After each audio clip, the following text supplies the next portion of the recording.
up, guys? Welcome to another video. Today we'll be ranking all 4 Insidious films from the worst to the best. Now before we get started, don't forget to hit that like button, subscribe with the post notification bell so you can get notified for every video, and let's just start. So coming in last place is going to be Insidious: The Last Key.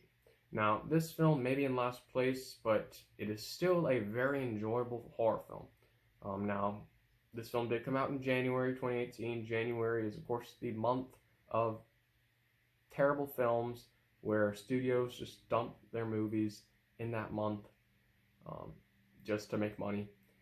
But with this film, I thought it was better than I expected it to be because it had some good enough characters. The tension was all present. The scares I thought were very good, and the villain looked fantastic.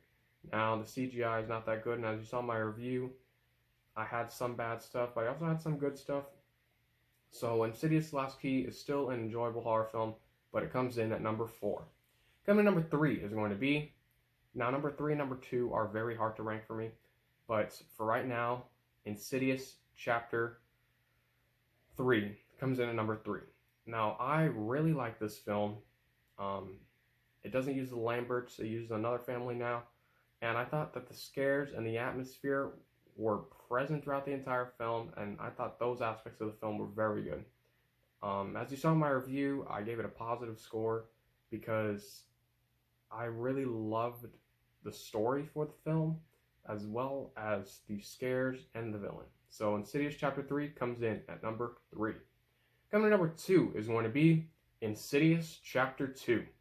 Now, I love this sequel. James Wan came back to return and direct Insidious Chapter 2, and he did a great job once again. Insidious Chapter 2 has all the stuff that I love from Insidious,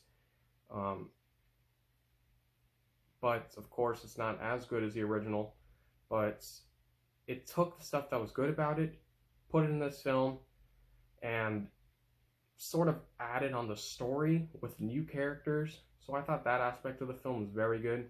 And James Wan, of course, does a great job with his sequences being tense and all that. So I thought there are a lot of tense sequences within this film, and the villain I thought was very good. And as you saw in my review, I go, of course, more in depth. But I thoroughly enjoy Insidious Chapter 2. So Insidious Chapter 2 comes in at number 2. But of course, coming in at number 1 is going to be the original Insidious. Now, this is one of my favorite horror films of the past decade, because it's just very unique and very enjoyable. This is definitely one of the most unique ideas that popped up in 2010, because it's not a ghost story.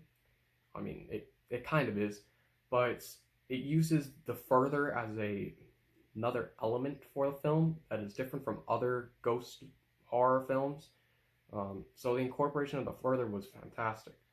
It's also one of the most iconic horror films of the past decade just because of what James Wan brought to this film. It has atmosphere, tension, great characters, and as you saw in my review, I loved this film. So Insidious comes in at number 1. Thank you for watching. Don't forget to hit that like button, subscribe to the post notification bell so you can get notified for every video. I'm Peter. Thank you for watching.